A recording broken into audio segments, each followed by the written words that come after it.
Hello AP Art History and welcome to your syllabus walkthrough video. I will be emailing this home the first week of classes, and but I'm also going to make sure that this is already on the site for whenever you're ready to log in.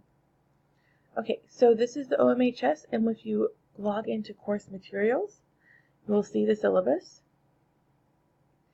As you guys might expect in an AP course, your syllabus will be quite long. And I've linked it right here. So if you click on the AP Art History Syllabus, it'll open up the Google Doc of this. Open up again. Okay. Whoop.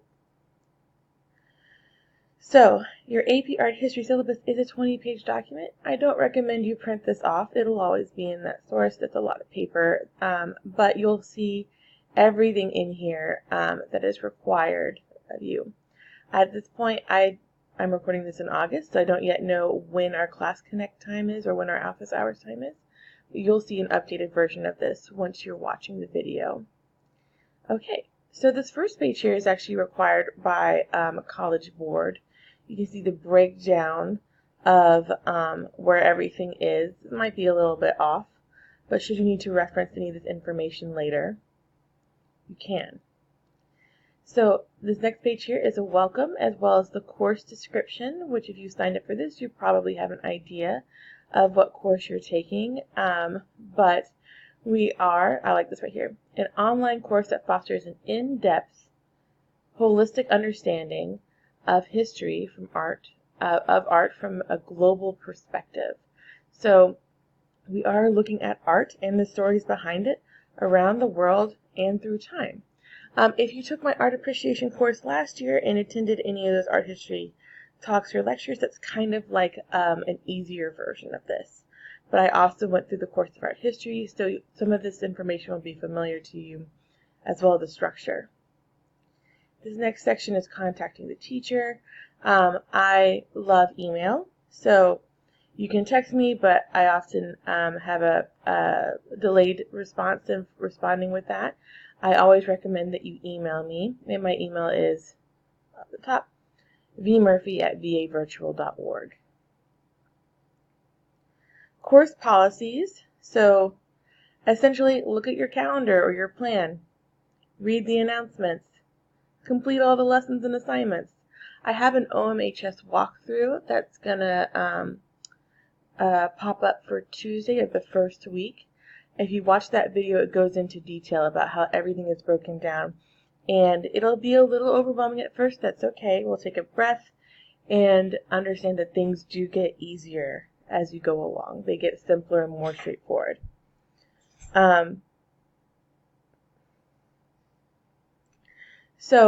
This course requires that you log what you completed the work for the day. I'm going to double check with my setup. That might not be required for this, actually. So always email me, and we'll have office hours for at least once a week if you have any questions. Due dates and late policy. So these are the things that are non-negotiable. So if you should fall behind, know that everything for the first quarter is due by November 1st. Everything for the next quarter will be due by January 17th. And remember, those are dates that we can't budge. And if you want to work ahead, work ahead. I have everything up for the first semester, so you can really see how things can line up. You really only have your unit tests that are required to do every week. Those are the only things that are going to catch you. I'm going to make sure that all the resources stay live, though, so you can use them as study aids for your AP exam.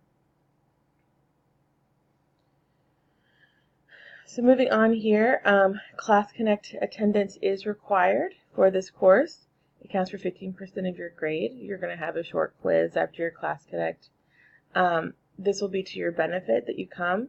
If you can't make the live class, you have to make sure you watch the recording.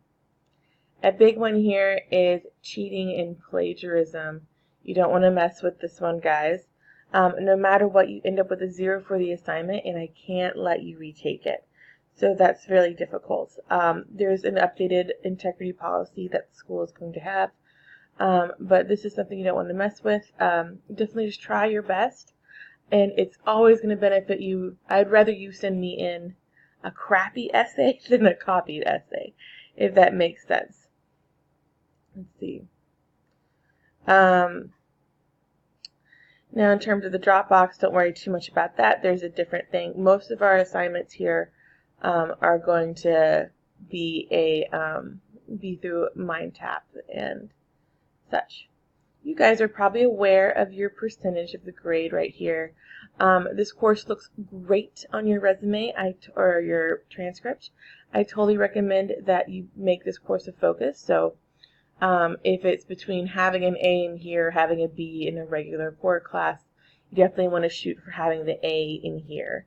It's an elective, but it's college level elective, and if it looks good, it can count for multiple college credits, or community college credits as well.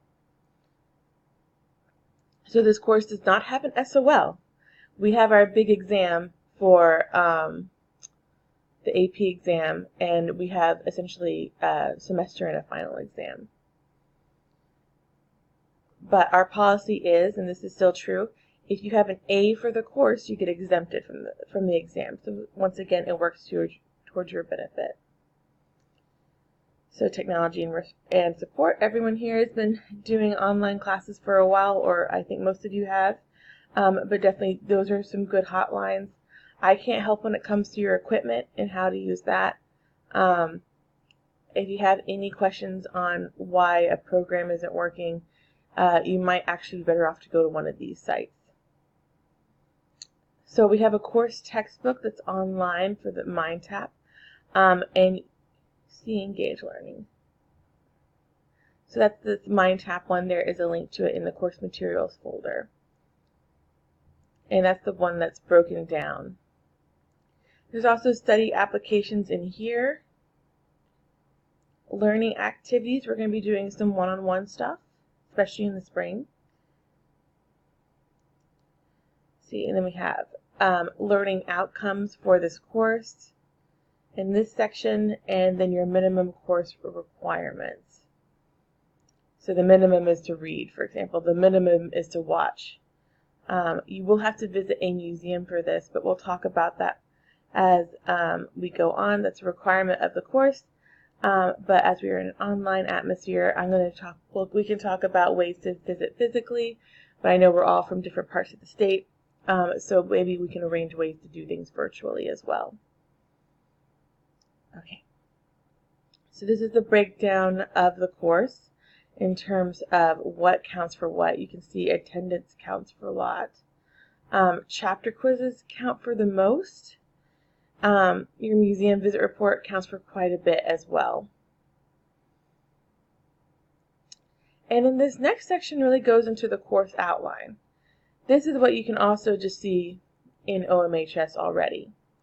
But we're simply doing a chapter a week. So there's a test a week. And we keep going.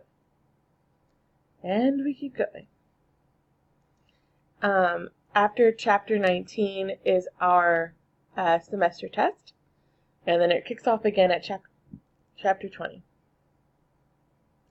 Oh, notice that chapter 14 that was actually in the wrong section. So you're going to not see chapter 14 in this module. It's been kicked ahead to the second one. And then it jumps into 20.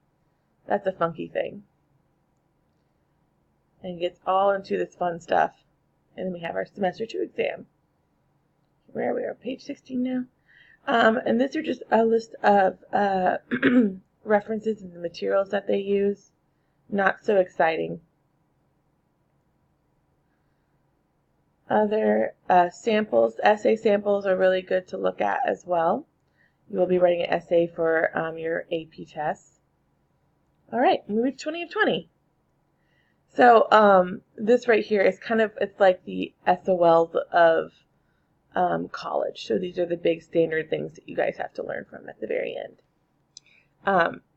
All right, so if there's any questions on the syllabus, feel free to email me. Once again, you can find that way at the top here or in the course materials section. vmurphy@vavirtual.org works for me. I'm pretty quick at email. If you send us something in the morning, you'll definitely get a response from me normally by late morning. If you send something to me at night, I'll also respond to you in the morning.